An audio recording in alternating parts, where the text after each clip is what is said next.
Bhavnagar Ahmedabad highway ઉપર જોખમી રીતે ટ્રક ચલાવતા હોવાનો video viral. Bhavnagar Ahmedabad highway પર ગફલતભરી રીતે ચાલતા ટ્રકનો વિડીયો વાયરલ થયો હતો।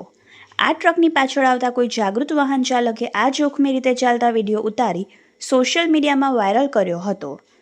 વિડીયોમાં સ્પષ્ટ દેખાયું હતું કે ટ્રક ચાલક એકદમ લાપરવાહીથી પોતાના કે બીજાના જીવની પડી જ ન હોય તે રીતે ટ્રક ચલાવતો નજરે પડ્યો હતો અને હાઈવે ઉપર સતત કાવા મારી આડેધડ અને બેફામ રીતે ટ્રક હંકારી રહ્યો છે।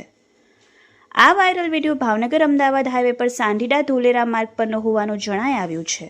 આ ટ્રક ચાલકે પોતાની અને અન્ય વાહન ચાલકની જિંદગી જોખમાય તે રીતે હાઈવે પર ટ્રક ચલાવ્યો હતો તેમજ અમુક વખતે તો હાઈવે પર વચ્ચોવચ્ચ ટ્રક ઊભો રાખી દેવામાં આવ્યો હતો।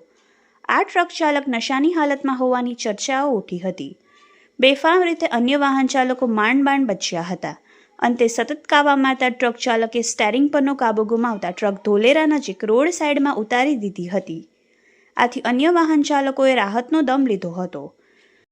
જો કે જોખમી રીતે અને અન્ય વાહન ચાલકોની જિંદગી જોખમાય તે રીતે ટ્રક ચલાવવામાં આવતો હોવાની જાણ વિડીયો ઉતારનાર અન્ય વાહન ચાલક દ્વારા ધોલેરા પોલીસને પણ કરવામાં આવી હતી, પરંતુ ધોલેરા પોલીસવાળા આ ઘટનાની ગંભીરતા સમજી નહોતી અને તાત્કાલિક કોઈ યોગ્ય પગલાં લીધા નહોતા।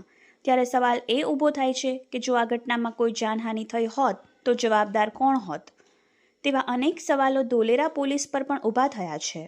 ત્યારે હવે જોવું રહ્યું કે આ જોખમકારક ટ્રકનો વિડીયો વાયરલ થતાં પોલીસ આ બનાવને ગંભીરતાથી લે છે કે નહીં, તેમજ આ ટ્રક ચાલક વિરુદ્ધ કાયદેસરની કાર્યવાહી હાથ ધરે છે કે કેમ તે જોવું રહ્યું। Bureau report, Yashvi Gujarat news, Dholera.